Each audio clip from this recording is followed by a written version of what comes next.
আমরা জানি এবং আপনারাও জানেন, সারা জাতি জানে হেফাজত ইসলাম বাংলাদেশের উপরে কি হত্যাযজ্ঞ চালানো হয়েছে বিগত ফ্যাসিস্ট আওয়ামী লীগ আমলের সময়ে। 2013 সালের 5ই মে শাপলা চত্বরে যে গণহত্যা চালানো হয়েছে, তাতে যারা শহীদ হয়েছেন তাদের সঠিক সংখ্যাও এখনো পর্যন্ত নিরূপণ করা হয়নি। সেই শাপলা চত্বরের হত্যাকাণ্ডের বিচার চেয়ে হেফাজত ইসলাম বাংলাদেশের পক্ষ থেকে আদালতে মামলা দায়ের করা হয়েছে। ওনারা সেই মামলার সুষ্ঠু বিচার চায়, দ্রুত নিষ্পত্তি চান। আমরা তার সাথে একমত।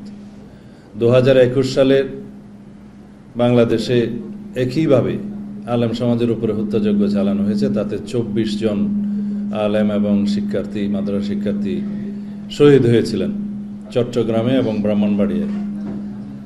সেই হত্যাকাণ্ডের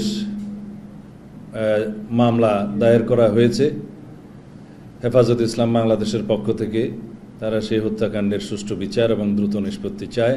আমরা তাদের সাথে একমত পোষণ করি। বাংলাদেশের আলেম ওলামাদের বিরুদ্ধে বিগত ফ্যাসিস্ট আমলে অসংখ্য মিথ্যা মামলা দায়ের করা হয়েছে, জেলে ভরা হয়েছে এবং সীমাহীন নির্যাতন করা হয়েছে। আমার আশেপাশে যারা বসে আছেন তারা সবাই অনেক বছর যাবৎ কারা নির্যাতিত।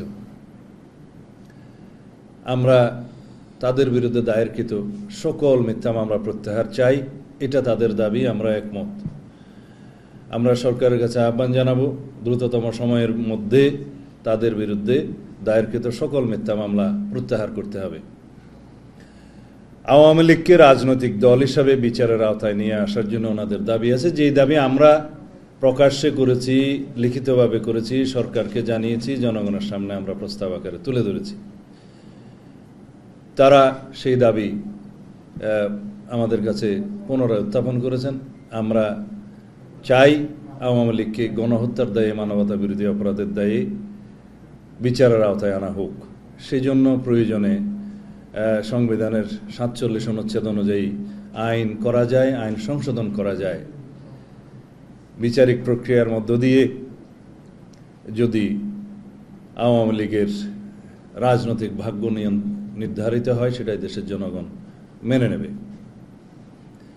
আর আন্তর্জাতিক অপরাধ ট্রাইব্যুনালের যাদের বিরুদ্ধে গণহত্যা এবং মানবতা বিরোধী অপরাধের জন্য মামলা দায়ের করা হয়েছে, ফ্যাসিস্ট শেখ হাসিনা সহ তার মন্ত্রী, এমপি এবং তার দোসরদের বিরুদ্ধে, সেই মামলাগুলোর কোনো দৃশ্যমান অগ্রগতি এখনো পর্যন্ত আমাদের সামনে নেই এবং জাতি অত্যন্ত প্রত্যাশা করে, সমগ্র জাতি উদ্গ্রীব যে এই মামলাগুলো যেন দ্রুত নিষ্পত্তি হয়। সেই জন্য আমরা প্রস্তাব করছি আন্তর্জাতিক অপরাধ ট্রাইব্যুনালের সংখ্যা বৃদ্ধি করা হোক, আন্তর্জাতিক অপরাধ ট্রাইব্যুনালের জনবল এবং লজিস্টিক সাপোর্ট বৃদ্ধি করা হোক, অন্যান্য প্রয়োজনে বিভাগীয় পর্যায়ে ট্রাইব্যুনাল স্থাপন করা যায় কিনা সেটা পরীক্ষা করে দেখা যেতে পারে। এই প্রস্তাব আমরা রাখছি, ওনারা একমত। আর সবচাইতে গুরুত্বপূর্ণ, আমরা যেমন সংস্কার চাই, আমরা বিচার চাই, কিন্তু গণতান্ত্রিক প্রক্রিয়ায় উত্তরণের বিষয়টি আমরা সর্বাগ্রে বিবেচনা করতে চাই।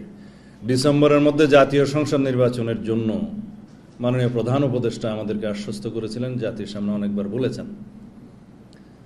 কিন্তু প্রায় সময় দেখা যাচ্ছে কিছুদিন পর পর ডিসেম্বর থেকে জুনের থেকে ডিসেম্বরে এরকম একটা শিফটিং দেখা যাচ্ছে এবং বিভিন্ন মহল থেকে নির্বাচন বিলম্বিত করারও বিভিন্ন রকমের পায়তারা আমরা লক্ষ্য করছি।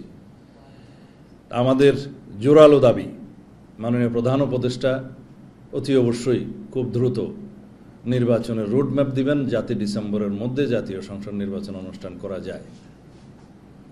সেই দাবির সাথে ওনারা একমত হয়েছেন এবং সেই জন্য তারা হেফাজত ইসলাম বাংলাদেশ এবং তার অন্তর্ভুক্ত রাজনৈতিক দলসমূহের পক্ষ থেকে তারা যথাযথ কর্মসূচি প্রণয়ন করবেন কিনা ওনারা এটা চিন্তা করে দেখবেন। আজকে এই পর্যন্তই আমাদের সাথে ওনাদের আলোচনা হয়েছে, মত বিনিময় হয়েছে। আমরা আশা করি আপনারা আমাদের মেসেজগুলো বুঝতে পেরেছেন। ধন্যবাদ।